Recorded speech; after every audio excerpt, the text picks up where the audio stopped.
Hail and health to you. Welcome to Renegade Files, where together we explore the paranormal, the unsolved, and the conspiratorial. I'm your host, Lex Gordon, generating a wireless transmission from the Jungle Villa outpost deep in the uncharted tropics. This is Renegade Files episode 30, Nikola Tesla, and this is the first episode of Renegade Files season 2. Thank you so much for being a part of the 29 episodes we did in our first year on the air, and thanks for joining us now as we launch into our second season. This season, we will dive even deeper into the conspiracy sphere. There is much fun to come here on Renegade Files, and I am so happy to have you as an important part of it. And speaking of those who are a part of the show, this episode topic, Nikola Tesla, was suggested by Renegade Files superfans Jennifer and Tom. And I want to thank Jennifer for the Tesla episode idea, and her and Tom for supporting Renegade Files by buying gear from our merchandise shop.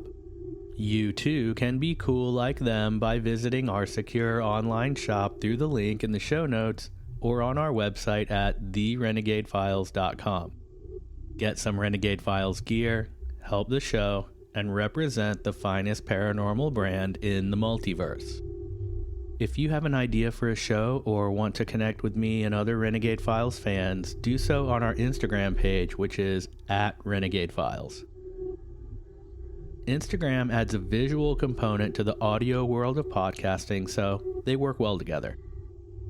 If you are a Renegade Files agent on Patreon, and thank you so much if you are, you can also leave me a comment on any of the posts there. Join us on patreon.com/renegadefiles to get more Renegade Files content and to help keep the show going. The link is in the show notes. So Nikola Tesla is responsible for much of our modern world as we know it. AC electricity, wireless communication, and more. He made and lost fortunes, feuded with the likes of Thomas Edison and J.P. Morgan, and in the end, died penniless. He was a genius of pure passion who, unfortunately, lacked the business skills or image management inclinations that may have saved him and his ideas. In this episode of Renegade Files, we dive deep into the inventions, misadventures, and enemies of one of history's brightest and least understood men, Nikola Tesla. Was he a misunderstood and eccentric genius whose lack of business skill resulted in the delays, shelving, and disappearances of most of his important work? Was he, as the newspaper of the day proclaimed, a dangerous mad scientist with the potential to destroy the entire world?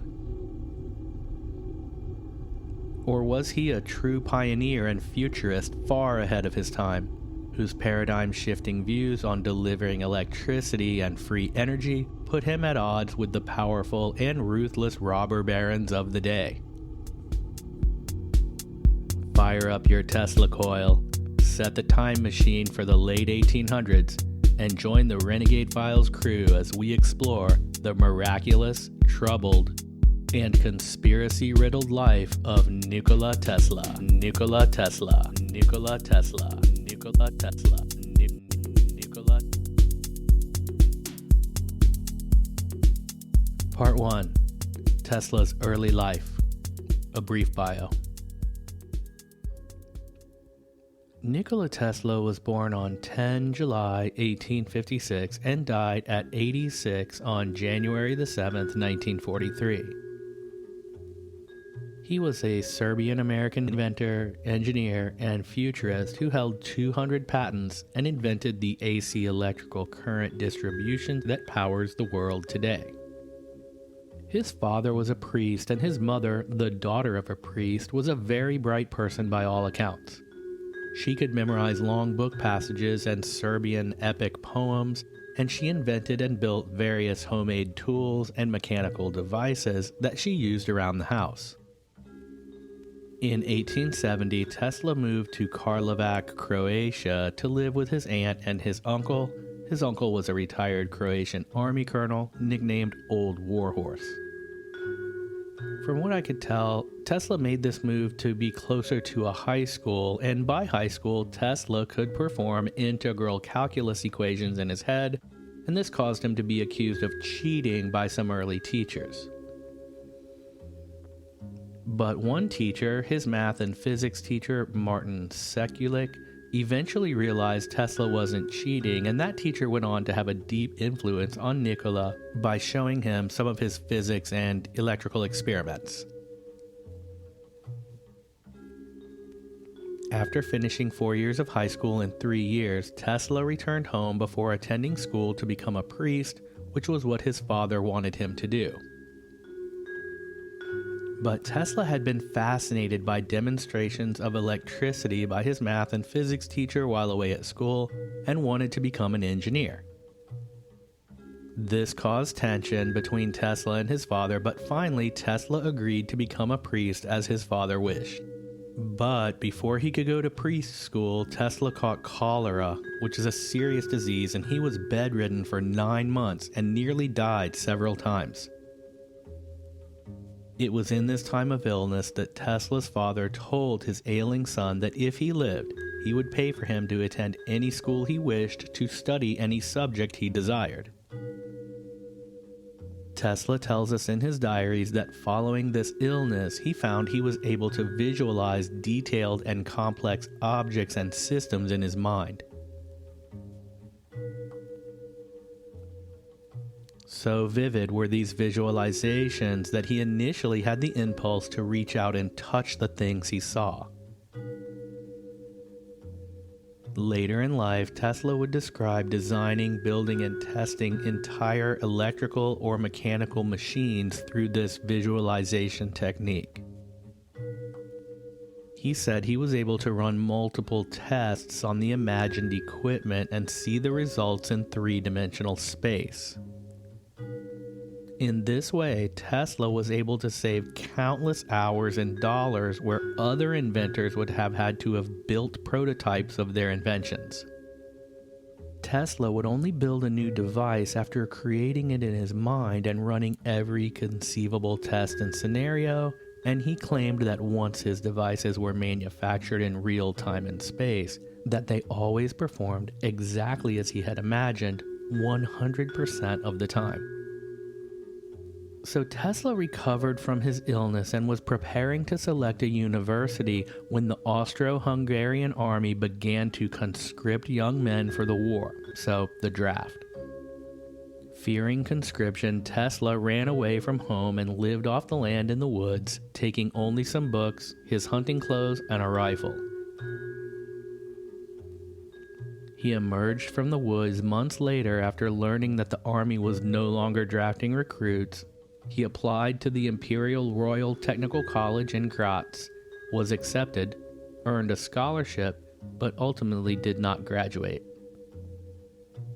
In his first year, he never missed a day. He got perfect grades, and he even started a Serbian culture club.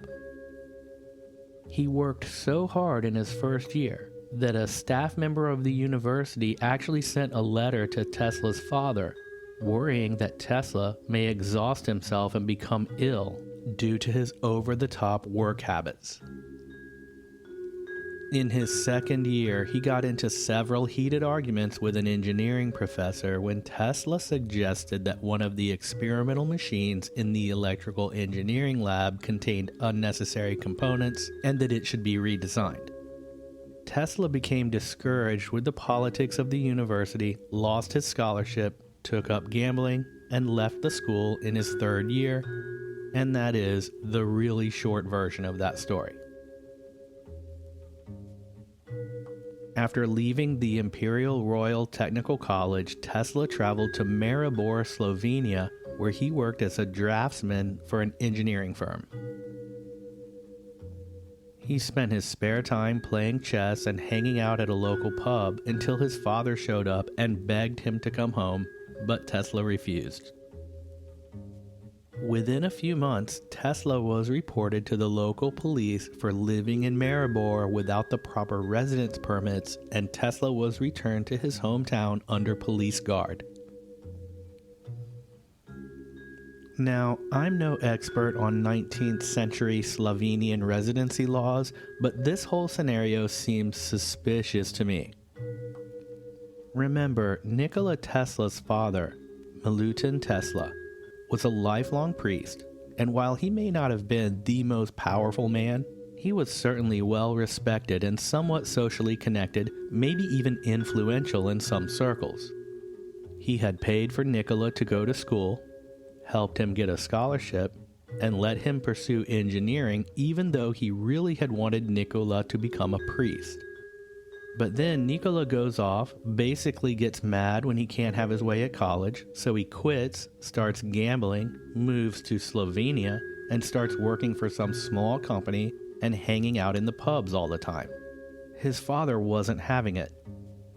He goes there, tries to get Tesla to come home, and Tesla says no. Then, a few months later, someone reports Tesla for breaking some rule and he gets arrested and taken home. Now, I've never read anything suggesting this, and it is totally my own idea, but I would not be surprised if Tesla's father had a hand in that whole thing. And here, at this time, we have some more strangeness, or at least some family disagreements. While Tesla was back in Gospic, two of his uncles, Pitar and Pavle, rescued him from police guard, orchestrated his escape, and helped him flee to Prague. He couldn't get into the university there because he didn't speak Czech, although he did speak multiple other languages, so he just unofficially attended some lectures, hung out in the library, and was otherwise to be found in the Nardoni Kavarna, or the People's Cafe. It's through his uncle Pavle that Tesla then got a job in 1881 with the Budapest Telephone Exchange in Hungary, where he worked as the chief electrician and made numerous improvements to their systems.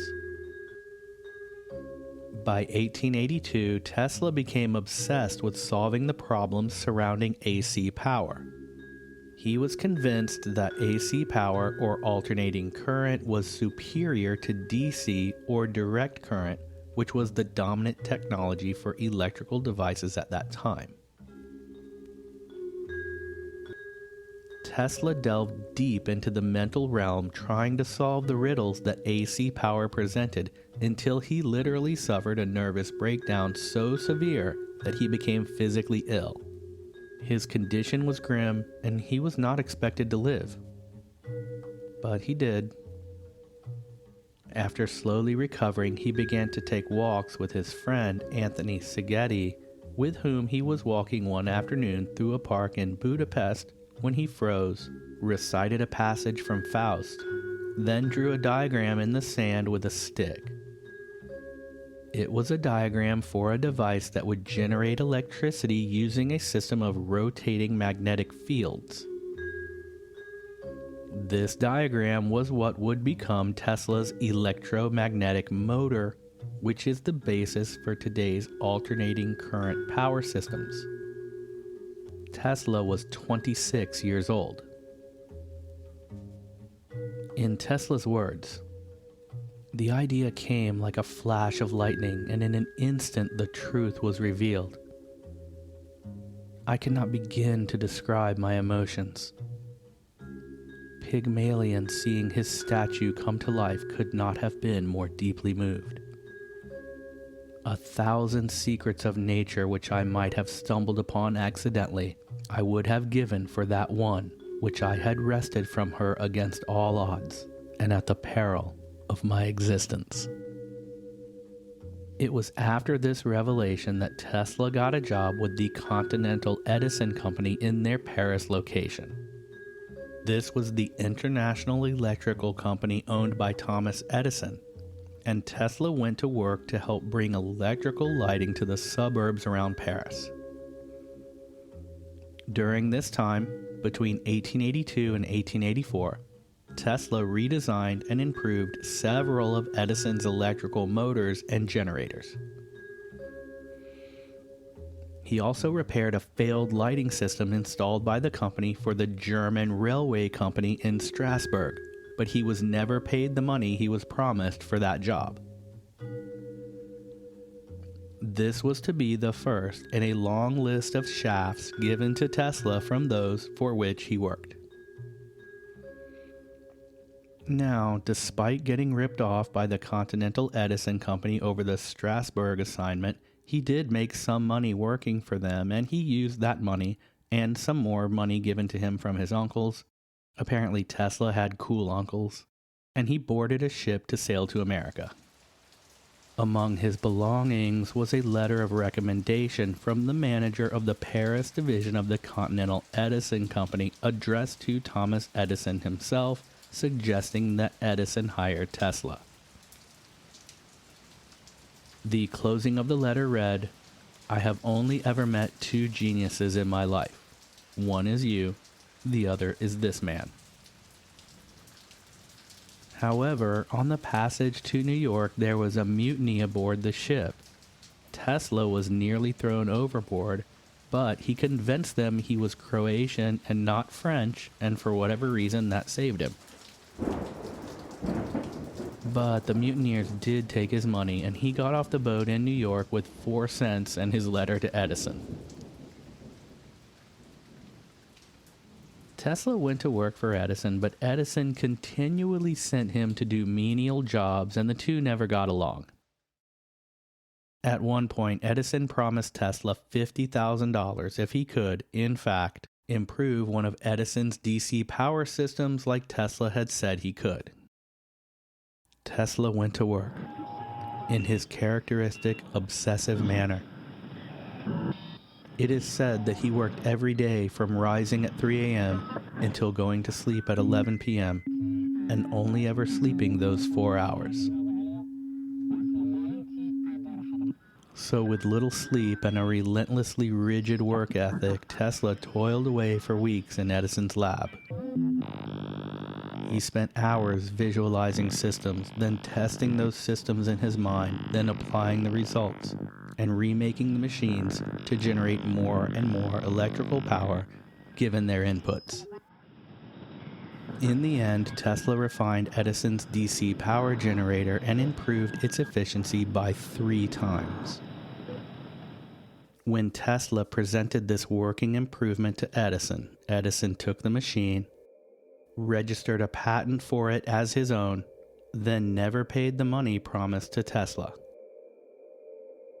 When Tesla went to Edison to ask again for this payment, Edison replied, "You have a lot to learn about the American sense of humor," insisting that he had been joking about the $50,000.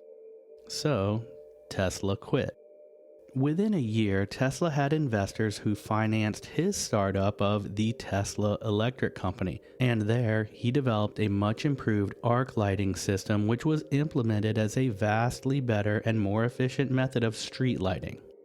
Street lighting at the time was a really big deal. After completing this project, the investors forced Tesla out of his own company, and he left, once again, with nothing. Tesla called this, quote, "a time of headaches and bitter tears." Tesla was able to finally secure a patent for his alternating current system with the help of Alfred S. Brown, who was the director of Western Union, along with a New York attorney named Charles Peck. For their help and funding, Tesla gave these men 50% ownership of the patents. Tesla then built a decent operation selling the electrical generators he made. By 1889, Tesla had set up a lab on Grand Street in New York City, and there he began to work on his wireless electrical transmission ideas. That's the summary of who Tesla was and some of the things he accomplished leading up to and at the early stages of his time in America. With his Grand Street lab and the success of his Tesla Electric Company, albeit small compared to Thomas Edison's businesses, Tesla began to explore the ideas which would eventually get him into trouble. Those of free distribution of electricity and free global wireless communication. Part 2. Tesla versus the status quo. Tesla is quoted as saying, "The practical success of an idea irrespective of its inherent merit, is dependent on the attitude of the contemporaries. The attribution for that statement is from TeslaUniverse.com, and it's dated 1910. I'm sure Tesla wasn't the first person to make that observation, but this was something that probably bothered him, although he understood it. As someone who had hundreds of new and unique ideas, he witnessed this over and over throughout his life. So it was clear that Tesla was way ahead of his time. He had developed an electrical system that was superior to the standards of the day, and those standards were being pursued by his competitors, Thomas Edison and his partner, J.P. Morgan. Not exactly lightweights. And to call them Tesla's competitors is an understatement. Thomas Edison and J.P. Morgan had positioned their organizations to be the ones who would establish the standards for generating and delivering electricity to the nation. In fact, to the world. And enormous sums of money were at stake. Edison's company had the U.S. patent on the screw-in incandescent light bulb, among other things, and his company also built the DC power generators used to make the electricity. His business model was to sell his generators to municipalities, homeowners, and businesses. In his vision, every building would have an Edison generator in it, and every electric lamp would have an Edison light bulb in it. However, the Edison DC generators were big and bulky, about the size of a golf cart, and they were temperamental and expensive. But they did work to light up a building or an event, and Edison was making money selling them, and he was busy going about the business of expanding. Tesla had worked for Edison indirectly in Europe, then directly in the US, and the two had fallen out, mostly because Edison had ripped Tesla off, and in truth, Edison was probably insecure about having a guy way smarter than himself around. Edison used Tesla to get his DC generators improved, cheated him to get rid of him, but as far as jumping on Tesla's idea of delivering AC electricity to people without selling them all DC power boxes instead, forget it. And this whole story gets way more complex than just one guy with one idea and another guy with another idea. At the same time, we have J.P. Morgan in the mix as Edison's partner. J.P. Morgan owned the mines where the copper and silver and other metals used in Edison's equipment were mined. The metals mined by Morgan were also made into the endless miles of copper wire that everyone would have to buy to run electricity through every building. And J.P. Morgan owned the companies that produced the lighting fixtures that used Edison's bulbs. And not just the table and floor lamps, but the street lamps and all other kinds of outdoor lights. Now, we have to remember that at this time, the majority of homes and businesses were lit using oil lamps. Candles were still big too, especially in more rural areas. But oil lamps that burned mainly coal oil were common in homes and also for lighting city streets. Coal oil is also called kerosene. At the time, the monopolistic producer of both coal oil and coal oil lamps was J.D. Rockefeller. Being the wealthiest man alive at the time, Rockefeller was stout competition for both Edison and Morgan and Tesla, as far as lighting the country was concerned. Rockefeller had the oil market sewn up, and with it the lighting business. Everyone already had oil lamps.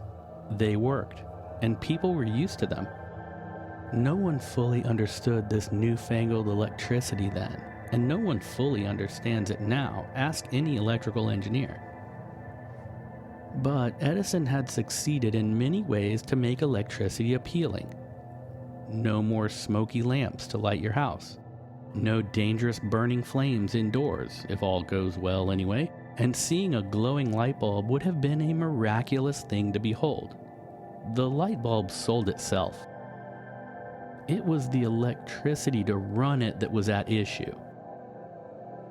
One of the first Edison DC power systems installed in a private home was put into J.P. Morgan's house.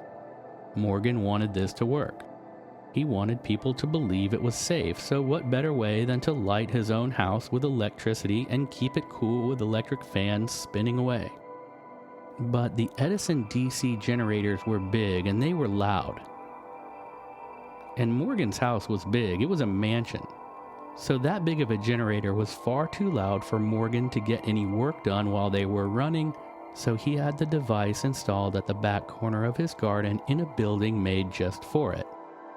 Not only was Morgan's home a mansion, but the grounds were extensive, so the garden shed was hundreds of yards from the house. This required a large diameter cable of solid copper to transfer the electricity that far, but J.P. Morgan also owned the copper mine, so just do it. The copper cable ended up being something like 3 feet in diameter, and it cost a fortune even back then. So we start to see the impracticality for the everyday person to have an Edison generator in their house. Meanwhile, Tesla partnered with George Westinghouse of the Westinghouse Electric Corporation. Westinghouse, by the way, was a fierce rival of Edison. With this partnership, Tesla had finally found someone who treated him fairly, or who at least didn't totally cheat him at every turn. Westinghouse believed in Tesla, and he wanted to beat Edison to market, and he thought AC power was the way forward. He had already done some work with AC power already. It's at this point that Edison and J.P. Morgan launched a full-scale propaganda smear campaign against Tesla and AC power. Edison set up tours around the country where he put on demonstrations where they would use AC power to electrocute various animals like rabbits and stray dogs to prove how dangerous AC power was. But DC power can shock you too. It just takes higher volts to do damage to the central nervous system or the heart. But Edison goes around the country electrocuting animals to make Tesla's AC power proposals seem irresponsible and dangerous. At this same time, J.P. Morgan purchases the top 25 subscription newspapers and magazines in the US and replaces many of the editors with his own people. This is when we start seeing articles casting Nikola Tesla as the crazed, foreign, criminal genius bent on destroying the world. He was painted as a mustache-twirling villain, and in fact, this became the prototype for our modern caricature of the mad scientist villain. When Edison was questioned by the Jerry Commission, who was in the process of shifting the death penalty executions in the US away from hangings, Edison's report on how to best do this included building an electric chair that used not only AC power, but recommended using a Westinghouse generator. Edison also proposed that the authorities refer to execution by this device as being Westinghoused. They didn't go for that, but still he tried. You can imagine Edison saying, "And we should refer to this shocking a person to death business as being Westinghoused." And the boys were like, "No, Edison, that's too far. We are well aware that Westinghouse is your biggest business rival. We're not going to call shocking a criminal to death being Westinghoused. It's out of the question." And Edison was probably like, okay, fine. What about being Tesla-cuted? Through all of this slander and libel and general disinformation and corporate sabotage, Westinghouse and Tesla pressed on, and their feuds with Edison and J.P. Morgan grew. In response to Edison's claims against AC power, Tesla invited a bunch of writers, journalists, and scientists to his lab, where he donned a metal suit and used his body to transfer huge arcs of lightning from his humming Tesla coils, and he did things like light up light bulbs without wires, all without ever being shocked. I guess he knew what he was doing, but in the end, this didn't do much to dissolve his growing mad scientist image. He needed a real-world demonstration of a practical achievement, and in 1893, he got his chance. The 1893 Chicago World Expo brought this competition between Tesla and Edison into the public eye in what came to be known as the War of the Currents. This World's Fair was set to be the largest ever, and the theme was centered on the wonders of the modern world. As such, the organizers were committed to lighting and powering the entire 350-acre site and its hundreds of pavilions and exhibitors with electricity. They opened the opportunity to do so for bidding. Edison, with General Electric, and Tesla, with Westinghouse, went to work. Edison's bid was in the millions of dollars, and it required a large percentage of the grounds to be dedicated to his equipment to power it all with his DC current. Tesla's bid was something like $300,000, took up far less space, and provided a much cleaner design. Tesla and Westinghouse won the bid, and the display they provided was a decisive victory for both Tesla and his AC power system, and it is why we still use this system today. As a last-ditch effort to sabotage Tesla and Westinghouse, Edison and his lawyers took legal action, which prohibited the use of a single Edison light bulb at this event. But Tesla, with just months before the gig, invented a new type of light bulb that used a rubber stopper instead of Edison's metal screw base, and with this he was able to get around Edison's light bulb patent and move on with the job. Tesla also met with some European designers who had been perfecting fluorescent lighting technology, and he commissioned glass blowers to fashion fluorescent lighting tubes in the cursive shapes of famous historical and modern scientists, and these were placed at various locations throughout the World's Fair. These brightly glowing names of his heroes must have stunned the visitors who had, up to that point, only ever seen so much as a kerosene lamplight. Visitors marveled at not only the brightly lit alabaster pavilions and grounds, but they traversed the fair on moving sidewalks, rode Ferris wheels, and were cooled by fans, all powered by Tesla's AC electricity. This was a decisive victory for Tesla, and it could be said that it was the only such clear-cut victory in his life. He went on from this to build the first major hydroelectric power plant that used water funneled from Niagara Falls to run AC electric generators and power the city of Buffalo, New York, and the entire thing worked perfectly, generated millions of watts of power for the city, and did so without a single emission and absolutely no pollution whatsoever. Tesla's AC power plant became a blueprint for the nation and for the world. Eventually, Tesla's brilliance even won over J.P. Morgan, who was, in the final analysis, a businessman and far less vindictive than the jealous Edison. In a side note, Westinghouse Electric eventually struggled to translate their AC power model across the country, and world wars made materials either expensive or non-existent.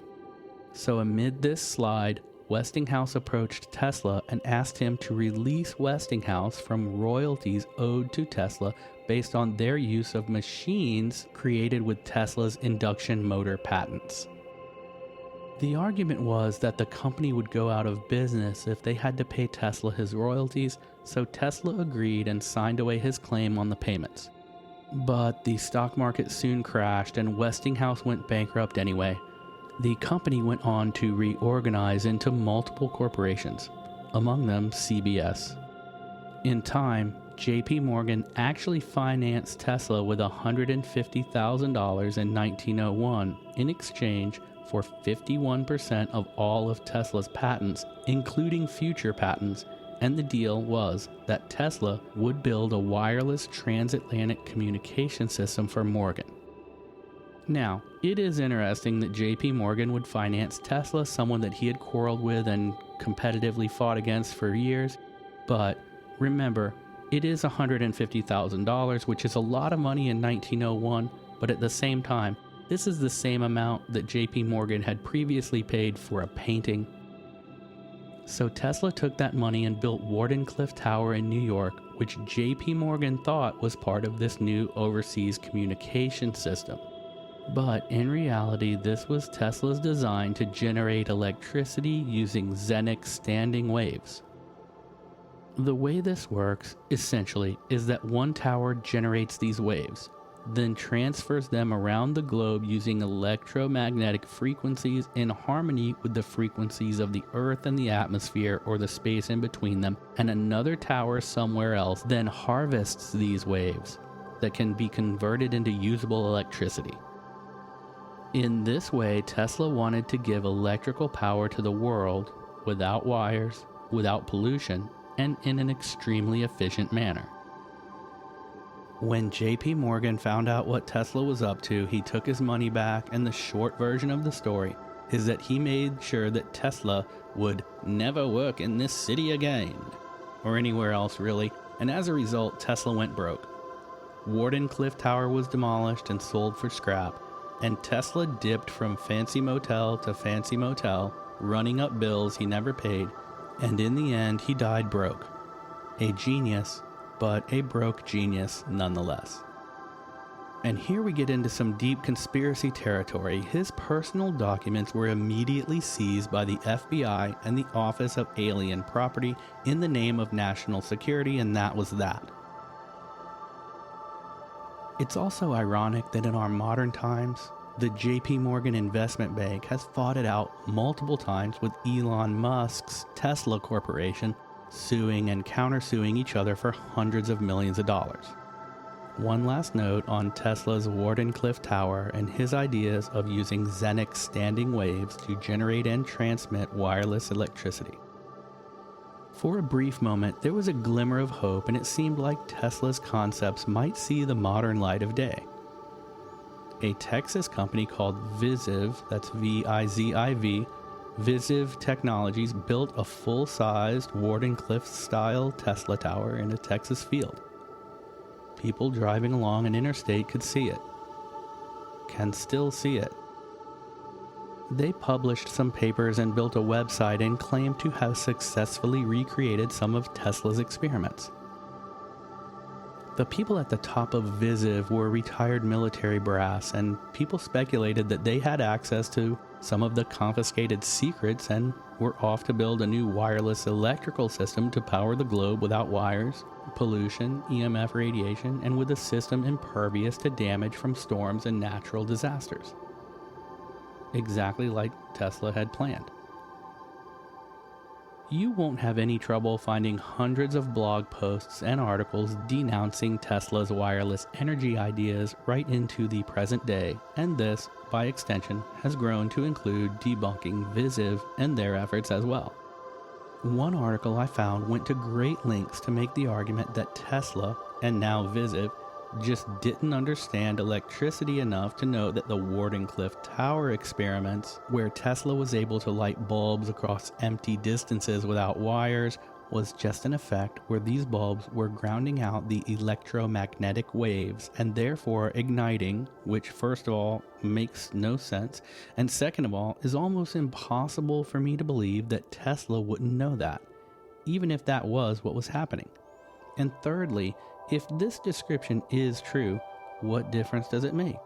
Because Tesla is still lighting light bulbs from a distance without wires. But it wasn't until the last third of this very long article that I realized it was sponsored and written by a company that develops and provides geothermal electrical power plant systems.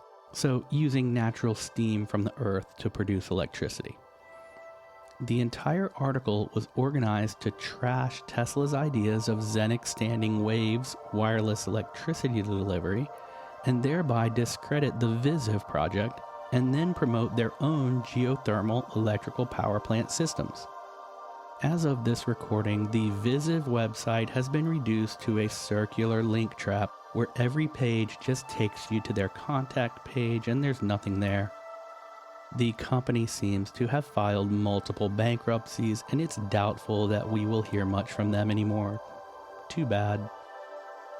I'd like to see Elon Musk buy the Visive Tesla Tower and make it work. That would be so cool. If you enjoy listening to Renegade Files and want to help us keep making episodes, there are 4 ways you can help us do so. One, and the best way, is you can help crowdfund Renegade Files at patreon.com/renegadefiles. There's a link in the show notes, and I'll see you in there. And a huge thank you to everyone who has joined us as a part of the Renegade Files agency on Patreon so far. Cheers. The second way, support the show by getting some Renegade Files gear at our shop. Click the shop link in the show notes or at therenegadefiles.com. The third way, share our website, therenegadefiles.com, with your friends on social media. And the fourth way is review and rate the show on Spotify and Apple Podcasts. 5-star reviews help new listeners find us, so give us a review and a rate if you think Renegade Files deserves it. Thank you so much for coming on this journey of exploration and being a part of Renegade Files. Here is one of my favorite Nikola Tesla quotes. A single ray of light from a distant star falling upon the eye of a tyrant in bygone times may have altered the course of his life, may have changed the destiny of nations, may have transformed the surface of the globe. So intricate, so inconceivably complex are the processes of nature.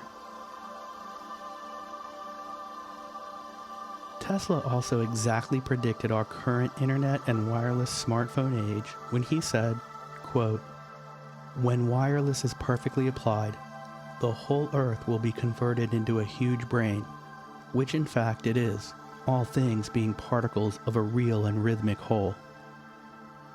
We shall be able to communicate with one another instantly, irrespective of distance. Not only this, but through television and telephony, we shall see and hear one another as perfectly as though we were face to face, despite intervening distances of thousands of miles. And the instruments through which we shall be able to do this will be amazingly simple compared to our present telephone. A man will be able to carry one in his vest pocket." Tesla said this on January 30th, 1926. That's astounding. Other than the fact that few of us wear suit vests anymore, he nailed it. Nikola Tesla was a brilliant scientist, and he saw a future where power was clean, limitless, and beneficial. He looked at electrical power, wireless communication, and the human race as being all connected, and he was totally right. He was terrible at business, and he found himself competing with the men who defined business prowess, at least the turn of the 19th century version of it. They exploited him greedily, slandered him ruthlessly, and ruined him heartlessly. Tesla proved that he was right in every endeavor he ever managed to complete. He never gave up, no matter how badly they trashed him and his name. Because of his persistence, AC power did win in the end, and we still use it to this day. He built his first AC power plant to harness the flowing water of Niagara Falls, not because that was the easiest way to do it, but because that was the best way to do it. And not the best as in the best way to line his pockets, as Edison, Morgan, or Rockefeller would have done, but the best way for the earth and its inhabitants. The best way for preserving the natural world. He made power without coal, without oil, with no pollution whatsoever. Everything he tried and was able to finish worked. But he believed so fully in the practical application of better ideas that he failed to understand the importance of branding, or at least promotion. Now, he did say that whether or not a new idea is adopted depends on the readiness of the people to accept it, and he essentially said that if people were ready for a good idea, then the invention moves right into use. But if they aren't into it, it will never see the light of day, no matter how good the idea is. So he knew that new idea adoption depends on the readiness of the people to accept it, but he didn't realize the extent to which that readiness can be manufactured. Or he never partnered with the right person who understood that. One person who understood that was J.P. Morgan. When Tesla told J.P. Morgan he was going to make a system to use the earth to propagate a form of electricity that would harm no one, produce no radiation, be free to collect by anyone who put up a receiver, without the need for miles of wires made from the copper that Morgan mined, without the generators and batteries that Edison sold, and without a grid to charge people, they broke him for it. We benefit still from everything Tesla was able to complete in his life. Where would we be today as far as energy creation, distribution, pollution, and communication if Tesla had remained in control of all of his patents and found the financing to complete the Wardenclyffe project to its conclusion? Or if his papers had not been confiscated and squirreled away by the FBI and the deep state, but made available in a library for all students, scientists, engineers, and free-thinking entrepreneurs to see. And just like in Tesla's time, the large corporate status quo machine is still at it. I have to say, and perhaps luckily for the truth, nothing is more boring than the ramblings of a corporate shill conspiracy debunker. In my research, I came across an article on Inverse which references a book published by Simon & Schuster, and both go to great lengths to assert that, among the many fantastical Tesla inventions which those dreaded conspiracy theorists claim the government stole, all of them are fake. And this fake moniker is their language, not mine. They speak of flying cars and perpetual motion and, of course, hoverboards, and imply that all conspiracy theorists are dreamy-eyed dimwits. The reality is, however, that few, if any, actual conspiracy theorists speaking about Tesla have ever claimed that the government has and is hiding away any such fully realized inventions. The only place these inventions get mentioned is in media like these agenda-driven debunking articles. Conspiracy theorists only claim that the FBI and U.S. government confiscated Tesla's research documents, personal papers, and archives immediately following his death, which they fully did. This is not a theory.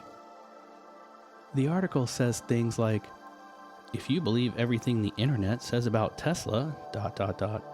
Well, the internet isn't a person, and to speak of it as saying anything is just more nebulous generalization, and it's one way that corporate spokespeople marginalize free thinking. This article also goes on to cast Tesla as a showman fraud who stole most of his inventions, and that, quote, virtually every invention attributed to him was really just something he was the first to patent in the United States. This is laughable. In fact, it's quite the opposite. Tesla had lifelong feuds with people who stole his ideas, or with those ahead of whom he had succeeded. One of the most famous of these was Guillermo Marconi, who has been widely credited as the inventor of the radio, even by me in Renegade Files Episode 5, Anonymous and the Birth of Hacktivist Culture. Check that one out. So it's debatable whether Marconi or Tesla first created the radio, but Marconi won the Nobel Prize in Physics in 1909 for his wireless telegraphy machine, which he had patented. He actually shared the prize with Carl Ferdinand Braun. Tesla sued them for infringement, and in 1943, just months after Tesla's death, the Supreme Court actually overturned Marconi's patent in favor of Tesla's. In 2016, the FBI released hundreds of pages they confiscated upon Tesla's death, and yes, I have read through all of them. You can too, and I'll put a link in the show notes to the FBI Freedom of Information page where the Tesla documents are posted so you can see them for yourself. Tesla's documents and effects were seized immediately upon his death by the U.S. Office of Alien Property Custodian, or OAPC, which was originally under the Department of Justice, then later the Treasury Department, and it was created during World War I and continued through World War II to control assets of foreign enemies seized on U.S. soil. The fact that Tesla was, by the time of his death, a naturalized U.S. citizen became then, and still is today, a source of controversy. The question being if the U.S. Office of Alien Property Custodian had the authority to seize Tesla's work. At this stage, it's a moot point because they did it anyway, and in fact, much of the first several documents in the 2016 FBI release are internal FBI and DOJ memos debating this very point. In the end, they decided among themselves that any advanced tech that Tesla may have in his things could constitute a national security threat, so they went ahead and took his stuff and hid it away. It is possible that they were right. As far as I can tell, this operation was conducted jointly between the FBI and the OAPC. So now we have his documents, or at least we have the documents released to us in 2016 by the FBI. Going through them, you realize very quickly that this cache of 3 PDFs, which amounts to hundreds of pages, isn't at all what you were expecting, or at least it wasn't what I was expecting. Mostly what is here are letters going back and forth between citizens asking for Tesla's documents, and the FBI replying to say, in effect, we don't have them, we never did, it's the OAPC who has them. There are many of these exchanges. Now, whether or not the OAPC then answered these people if they wrote them, we don't know. Most of those writings seem to be students and scientists and otherwise unknown subjects because much of what's here is still redacted.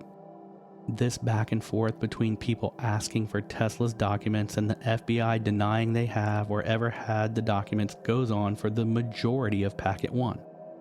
Then finally they start to say if we did have them, we couldn't release them. Then finally in 2016 they say, okay, we actually do have them, here you go. Then we get a 3-packet release, and the first third of it are letters from people asking for Tesla's papers for decades, and the FBI saying they don't have them for decades. Then they release them under the Freedom of Information Act. First of all, we have no way of knowing how complete this release is. We would never know if there are things they just did not release. Beyond the request and deny letters, we get more of what I would call fluff. Because most of what remains still isn't made up of documents from Tesla himself, but rather FBI documents about Tesla. There are letters to and from J. Edgar Hoover about the potential national security threats to consider if the wrong person got their hands on whatever they had taken from Tesla's things. Reading these letters, you realize that they were specifically concerned about Tesla's nephew, Sava Kosanovich, who had actively tried to get the papers back. Letters to Hoover cast suspicion on Kosanovich, and those in charge believed he would give any valuable technology described in the Tesla papers to the Russians. This is probably one of the main reasons these documents were sealed away in the first place. When we finally do get to Tesla's own documents, much of what's there is very hard to read. These are photographs of old handwritten journals, and still much of that is redacted. There certainly aren't any detailed mechanical drawings for a free energy device. Now, that's not to say no such things existed in his papers, but none of that is here. The things we do have from Tesla himself in the release documents amount to Tesla bragging about his wireless energy devices and how they were going to change the world. He goes on at length to say how great it will be when anyone in any out-of-the-way place can put up a Tesla receiver and plug in a whole town and get electricity without a wired grid. he seemed to believe that the ancient Egyptians, or cultures older still, may have understood the same things he was working on, and that the pyramids could have been elaborate Tesla towers, if you will. He also fully believed in the possibility, or even the obvious probability, of aliens existing, but to him, this was a mere matter of mathematical certainty. He said, quote, "Most certainly some planets are not inhabited, but others are. And among these, there must exist life under all conditions and phases of development." Unquote. He also said, "It would be stupid of us to assume that we have the corner on all the intelligence in the universe." So in the end, Nikola Tesla was many things. A prolific inventor, relentless problem solver, and by all accounts, a genius. He may have been maligned by his competitors and cast by them into the image of a dangerous madman. But Tesla was respected and admired by many of his contemporaries, especially those in the scientific community. Albert Einstein was once asked what it felt like to be the smartest man in the world, to which Einstein replied, "I don't know. You'd have to ask Nikola Tesla."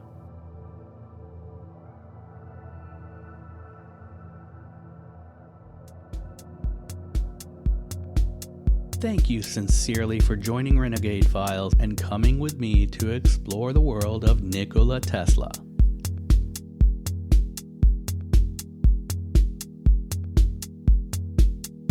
Subscribe and follow the show now, and if you already do, share the podcast with a friend who might also like what we do here.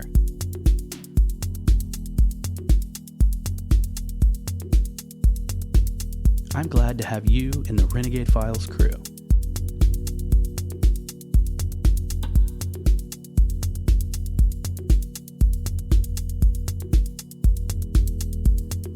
Until our next case, I am your host, Lex Gordon.